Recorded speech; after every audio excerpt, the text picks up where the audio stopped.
ಎಲ್ಲರಿಗೂ ನಮಸ್ಕಾರ. ನಾನು ನಿಮ್ಮ ರಾಮಚಂದ್ರ. ಕನ್ನಡ ಮಿತ್ರ ಯೂಟ್ಯೂಬ್ ಚಾನಲ್ಗೆ ಸ್ವಾಗತ.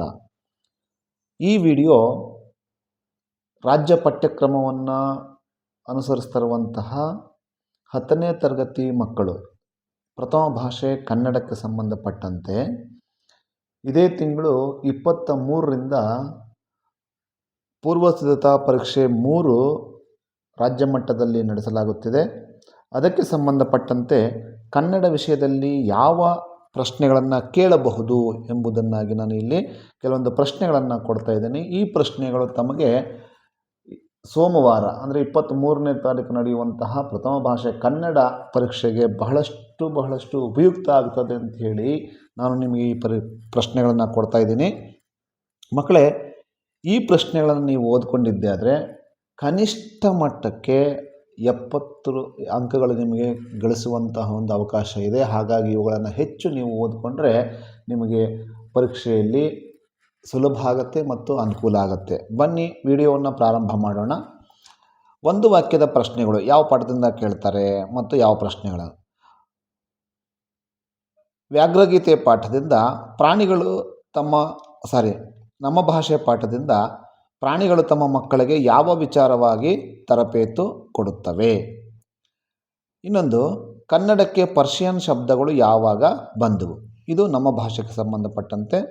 ವ್ಯಾಘ್ರಗೀತೆಗೆ ಸಂಬಂಧಪಟ್ಟಂತೆ ಶಾನುಭೋಗರ ಬ್ರಹ್ಮಾಸ್ತ್ರ ಯಾವುದು? ಶಾನುಭೋಗರಿಗೆ ತಲೆ ಸುತ್ತಲು ಕಾರಣವೇನು? ಇನ್ನು ಲಂಡನ್ ನಗರದಲ್ಲಿ ನಾವು ನೋಡೋದಾದರೆ ನೆಲ್ಸನ್ ರವರ ಮೂರ್ತಿ ಇರುವ ಸ್ಥಳದ ಹೆಸರೇನು? ಆಂಗ್ಲ ಸಾಮ್ರಾಜ್ಯದ ವೈಭವ ಕಂಡು ಬರುವ ಓಣಿ ಯಾವುದು? ಹಾಗೆ ಅಗ್ನಿಭೂತಿ ವಾಯುಭೂತಿಗೆ ಹೋದಾಗ ಕಾಶ್ಯಪಿ ವಿದ್ಯಾಭ್ಯಾಸಕ್ಕಾಗಿ ತನ್ನ ಮಕ್ಕಳನ್ನು ಯಾರ ಬಳಿಗೆ ಕಳುಹಿಸಿದಳು? ಇನ್ನೊಂದು ಪ್ರಶ್ನೆ, ಸೋಮಶರ್ಮ ಕಾಶ್ಯಪಿಯ ಮಕ್ಕಳ ಹೆಸರೇನು? 15ನೇ ಪ್ರಶ್ನೆ, ಹಲಗಲಿ ಬೇಡರು ಪದ್ಯಕ್ಕೆ ಸಂಬಂಧಪಟ್ಟಂತೆ ಕುಂಪಣಿ ಸರ್ಕಾರ ಹೊರಡಿಸಿದ ಆದೇಶವೇನು? ಯಾವ ಘಟನೆ ಹಲಗಲಿ ಲಾವಣಿಗೆ ಕಾರಣವಾಗಿದೆ?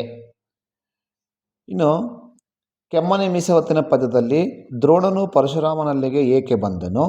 ಅಥವಾ ಪರಶುರಾಮನು ದ್ರೋಣನಿಗೆ ಕೊಟ್ಟ ಪ್ರಧಾನ ಅಸ್ತ್ರಗಳು ಯಾವುವು? ಇನ್ನು ಪೂರಕ ಪಾಠದಿಂದ ಅದು ವಸಂತ ಮುಖ ತೋರಲಿಲ್ಲ ಪದ್ಯದಿಂದಲೇ ಕೇಳ್ತಾರೆ. ಒಡೆಯನ ಅಂಗಳದಲ್ಲಿ ಹಕ್ಕಿಗಳು ಹೇಗೆ ಹಾರುತ್ತಿವೆ? ಅಥವಾ ಪುಟ್ಟಪೂರಿ ಅಮ್ಮ ಎಲ್ಲಿ ಮಲಗಿದ್ದಾಳೆ? ಇದಿಷ್ಟು ಒಂದು ವಾಕ್ಯಕ್ಕೆ ಸಂಬಂಧಪಟ್ಟಂತೆ ಪ್ರಶ್ನೆಗಳನ್ನು ನಾನು ಇಲ್ಲಿ ಕೊಟ್ಟಿದ್ದೇನೆ. ಇನ್ನು 2 ಅಂಕದ ಪ್ರಶ್ನೆಗಳನ್ನು ನಾವು ನೋಡೋದಾದರೆ ನಮ್ಮ ಭಾಷೆ ಪಾಠದಲ್ಲಿ ಲಿಪಿಯ ಮೂಲಕ ಜ್ಞಾನ ಭಂಡಾರ ಹೇಗೆ ಭದ್ರವಾಯಿತು? ಕನ್ನಡ ಭಾಷೆ ಹದಗೊಂಡದ್ದು ಹೇಗೆ? ಇನ್ನು ಭಾಗ್ಯಶಿಲ್ಪಿಗಳು ಪಾಠಕ್ಕೆ ಬಂದಾಗ ಹಣಕಾಸು ನೀತಿಯಲ್ಲಿ ವಿಶ್ವೇಶ್ವರಯ್ಯರವರು ಮಾಡಿದ ಮಾರ್ಪಾಡುಗಳೇನು? ನಾಲ್ವಡಿ ಕೃಷ್ಣರಾಜ ಒಡೆಯರ ಕಾಲದಲ್ಲಿ ಯಾವ ಕ್ಷೇತ್ರಗಳು ಸ್ವಯಂ ಆಡಳಿತ ಕ್ಷೇತ್ರಗಳಾದವು? ಲಂಡನ್ ನಗರದ ಪಾಠಕ್ಕೆ ಬಂದಾಗ ಲಂಡನ್ನಿನ ಹೆಣ್ಣು ಮಕ್ಕಳು ಯಾವ ಕೆಲಸದಲ್ಲಿ ನಿಯುಕ್ತರಾಗಿರುತ್ತಾರೆ? ಅಥವಾ ಟೊಪ್ಪಿಗೆಯ ವಿಶೇಷತೆಯನ್ನು ಲೇಖಕರು ಹೇಗೆ ದಾಖಲಿಸಿದ್ದಾರೆ? ಇದಿಷ್ಟು.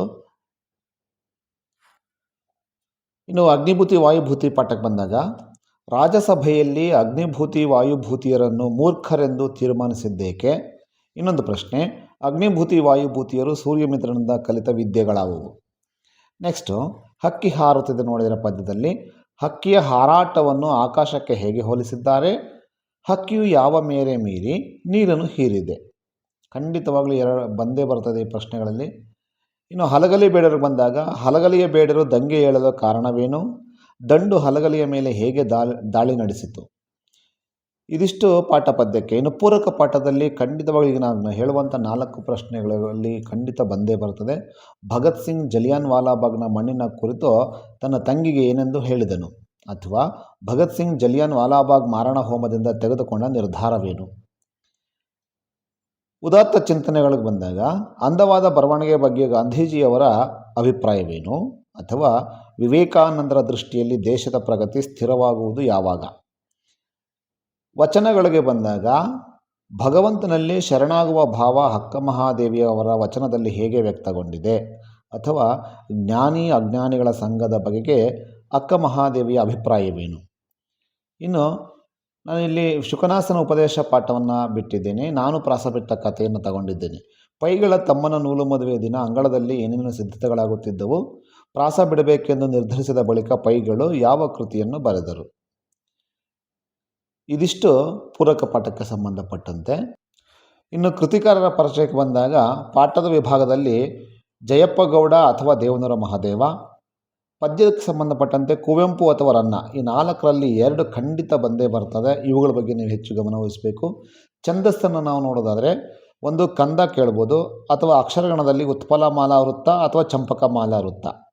2 ಸಾಲಿದ್ರೆ ಕಂದ, ಪ್ರಾರಂಭದಲ್ಲಿ 1 ಗುರು ಇದ್ದರೆ ಉತ್ಪಲ, ಪ್ರಾರಂಭದಲ್ಲಿ 4 ಲಘುಗಳಿದ್ದರೆ ಅದು ಖಂಡಿತವಾಗಲೂ ಚಂಪಕಮಾಲಾ ವೃತ್ತ ಆಗಿರ್ತದೆ. ಇನ್ನು ಅಲಂಕಾರಕ್ಕೆ ವಿಷಯಕ್ಕೆ ಬಂದಾಗ ರೂಪಕಾಲಂಕಾರ ಅಥವಾ ಅರ್ಥಾಂತರ ನ್ಯಾಸಾಲಂಕಾರ, ಇವೆರಡರಲ್ಲಿ ಒಂದನ್ನು ಕೇಳುವ ಸಾಧ್ಯತೆ ಹೆಚ್ಚಿದೆ. ಗಾದೆ ಮಾತುಗಳಿಗೆ ನೋಡಿದಾಗ ಕೂಡಿ ಬಾಳಿದರೆ ಸ್ವರ್ಗ ಸುಖ, ಹೆತ್ತ ತಾಯಿ ಹೊತ್ತ ನಾಡ ಸ್ವರ್ಗಕ್ಕಿಂತ ಮಿಗಿಲು, ತಾಳಿದವನು ಬಾಳಿಯಾನು, ಸತ್ಯಕ್ಕೆ ಸಾವಿಲ್ಲ, ಸುಳ್ಳಿಗೆ ಸುಖವಿಲ್ಲ. ಈ 4ರಲ್ಲಿ 1 ಖಂಡಿತ ಬಂದೇ ಬರುತ್ತದೆ. ಇನ್ನು ಸಂದರ್ಭಕ್ಕೆ ಹೋದಾಗ ದೇವರೇ ಮರ ಹತ್ತುವಷ್ಟು ಅವಕಾಶ ಕರುಣಿಸು, ಅಥವಾ ಹುಲಿ ಈಗ ಎಷ್ಟು ಹಸಿದಿರಬೇಕು, ಇದು ವ್ಯಾಘ್ರಗೀತೆ ಪಾಠದಿಂದ. ಇಲ್ಲಿ ಆಯ್ಕೆ ಸಂದರ್ಭವನ್ನು ಬರೆದರೂ ಕೂಡ ನಿಮ್ಗೆ ಗೊತ್ತಾಗಿಲ್ಲ ಅಂದರೆ ಆಯ್ಕೆಯನ್ನಾದರೂ ಕೂಡ ಬರೆದ್ರೆ 1 ಅಂಕ ಸಿಕ್ಕೇ ಸಿಗ್ತದೆ. ಇನ್ನು ಭಾಗ್ಯಶಿಲ್ಪಿಗಳು ಪಾಠಕ್ಕೆ ಹೋದಾಗ ಸಾಮಾಜಿಕ ಕಾನೂನುಗಳ ಹರಿಕಾರ, ಅಥವಾ ತಾವು ಕಡಿಮೆ ಮಾತನಾಡಿದ್ದೀರಿ, ಹೆಚ್ಚು ಕೆಲಸ ಮಾಡಿದ್ದೀರಿ. ಇನ್ನು ಇಲ್ಲಿ ನಾನು ಪಾಠದಲ್ಲಿ 2 ಪಾಠವನ್ನು ತಗೊಂಡಿದ್ದೀನಿ. ಒಂದು ಎದೆಗೆ ಬಿದ್ದ ಅಕ್ಷರ, ಇನ್ನೊಂದು ಯುದ್ಧ ಪಾಠದಿಂದ. ಒಂದು ಏನ್ರಯ್ಯ ಏನು ಮಾಡ್ತಾ ಇದ್ದೀರಿ, ಇನ್ನೊಂದು ದಯವಿಟ್ಟು ಬಾಗಿಲು ತೆಗಿರಿ ನಾನು ಗಾಯಗೊಂಡಿದ್ದೇನೆ. ಪದ್ಯದ ವಿಭಾಗದಲ್ಲಿ ಸಾರ್ವಭೌಮರ ನೆತ್ತಿಯ ಕುಕ್ಕಿ, ಮಂಗಳ ಲೋಕದ ಅಂಗಳಕ್ಕೇರಿ, ಹಕ್ಕಿ ಹಾರದಿದೆ ನೋಡಿದರೆ ಪದ್ಯದಲ್ಲಿ. ಅದಾದಮೇಲೆ ಎಂತು ನಾನಿಲಿಗರಪ್ಪರೆ ಮಾನಸರ್, ಇದು ಕೆಮ್ಮನೆ ಮೀಸೆ ಹೊತ್ತನೆ ಪದ್ಯಕ್ಕೆ ಸಂಬಂಧಪಟ್ಟಂತೆ. ಜಲಕ್ಕ ನೀಗಳ ಅರಿದೆ ಸಿರಿ ಕಳ್ಳೊಡ ಹುಟ್ಟಿತೆಂಬುದಂ. ಇನ್ನು ಇಲ್ಲಿ ನಾನು ಒಂದು ಹಸಿರು ಪದ್ಯದ್ದು, ಇನ್ನೊಂದು ಛಲಮನೆ ಮೆರುವ ಪದ್ಯದ ತಗೊಂಡಿದ್ದೀನಿ. ಹಸುರತ್ತಲ್ ಹಸುರಿತ್ತಲ್ ಹಸುರೆತ್ತಲ್, ಪಾಂಡವರೊಳಿರಿದು ಛಲಮನೆ ಮೆರವಂ. ಇವೆರಡರಲ್ಲಿ ಯಾವುದಾದ್ರೂ ಒಂದನ್ನು ಕೇಳುವ ಸಾಧ್ಯತೆ ಹೆಚ್ಚಿದೆ. ಕಂಠಪಾಠ ಪದ್ಯಕ್ಕೆ ಸಂಬಂಧಪಟ್ಟಂತೆ ಈ ಸಲ ಕೌರವೇಂದ್ರನ ಕೊಂದೆನನ್ನು ಪದ್ಯದಲ್ಲಿ ಕೇಳುವ ಸಾಧ್ಯತೆ ಹೆಚ್ಚಿದೆ. ಕೊರಳ ಸೆರೆ ಹಿಗ್ಗಿದ ಉದುರುಗು ಜಲ, ಇದು ಕೇಳ್ಬೋದು. ಅಥವಾ ಮಾರಿಗೌತಣವಾಯಿತು ನಾಳಿನ ಭಾರತ, ಇವೆರಡರಲ್ಲಿ ಒಂದನ್ನು ನೀವು ಬರೀಬೇಕಾಗತ್ತೆ. ಇದ್ರ ಬಗ್ಗೆ ನೀವು ಗಮನ ವಹಿಸಬೇಕು. ಇನ್ನು ಸಾರಾಂಶವನ್ನು ನೋಡೋದಾದರೆ ನಾನಿಲ್ಲಿ ತಿಳಿಸ್ತಾ ಇರುವಂಥದ್ದು ಸಂಕಲ್ಪ ಗೀತೆ ಪದ್ಯಕ್ಕೆ ಸಂಬಂಧಪಟ್ಟಂತೆ ಸುತ್ತಲೂ ಕವಿಯುವ ಕತ್ತಲೆಯೊಳಗೆ, ಅಥವಾ ಬಿದ್ದುದನ್ನು ಮೇಲೆಬ್ಬಿಸಿ ನಿಲ್ಲಿಸಿ, ಈ 2 ಪ್ಯಾರದಲ್ಲಿ ಯಾವುದಾದ್ರೂ ಒಂದು ಪ್ಯಾರವನ್ನು, ಭಾವಾರ್ಥವನ್ನು ಅಥವಾ ಸಾರಾಂಶವನ್ನು ಬರೆಯೋದಕ್ಕೆ ಕೇಳ್ತಾರೆ. ಇದರಲ್ಲಿ ಆಯ್ಕೆ ಬರೀರಿ ಮತ್ತು ಅದು ಸಾಲುಗಳ ಅರ್ಥ ಬರೆದು ಕೊನೆಯಲ್ಲಿ ಆ ಪದ್ಯದಲ್ಲಿ ಏನು ಮೌಲ್ಯ ಇದೆ ಅನ್ನೋದನ್ನು ನೀವು ಬರೀಬೇಕಾಗತ್ತೆ. ಇನ್ನು 8th ವಾಕ್ಯಕ್ಕೆ ಬಂದ ಹಾಗೆ ಈಗಾಗಲೇ ನಿಮ್ಗೆ ಗೊತ್ತಿರ್ತದೆ, ತಿಳಿದಿರ್ತದೆ. ಶಬರಿ ಪಾಠದಿಂದ ಒಂದು ಪ್ರಶ್ನೆ ಇದ್ದೇ ಇರ್ತದೆ. ಅದು ಶಬರಿಯ ಚಿಂತೆ ಹಿಂಗಿ ಹೋದ ಸಂದರ್ಭದ ಸ್ವಾರಸ್ಯವನ್ನು ನಿಮ್ಮ ಮಾತುಗಳಲ್ಲಿ ಬರೀರಿ. ಅಥವಾ ಇನ್ನೊಂದು ಪದ್ಯಕ್ಕೆ ಬಂದಾಗ ನಾನು ಇಲ್ಲಿ ವೀರಲವ ಪದ್ಯವನ್ನು ತಗೊಂಡಿದ್ದೀನಿ. ಲವನು ಯಜ್ಞಾಶ್ವವನ್ನು ಕಟ್ಟಲು ಕಾರಣವೇನು, ಅಥವಾ ಲವಣ ನಡವಳಿಕೆ ಮೆಚ್ಚುಗೆಯಾಯಿತೆ ಏಕೆ. ಇವೆರಡು ಪ್ರಶ್ನೆಯಲ್ಲಿ ಯಾವುದಾದ್ರೂ ಕೇಳಿ ಆ ಪದ್ಯದ ಸಾರಾಂಶವನ್ನು ನೀವು ಬರೆದ್ರೆ ಮುಗೀತು.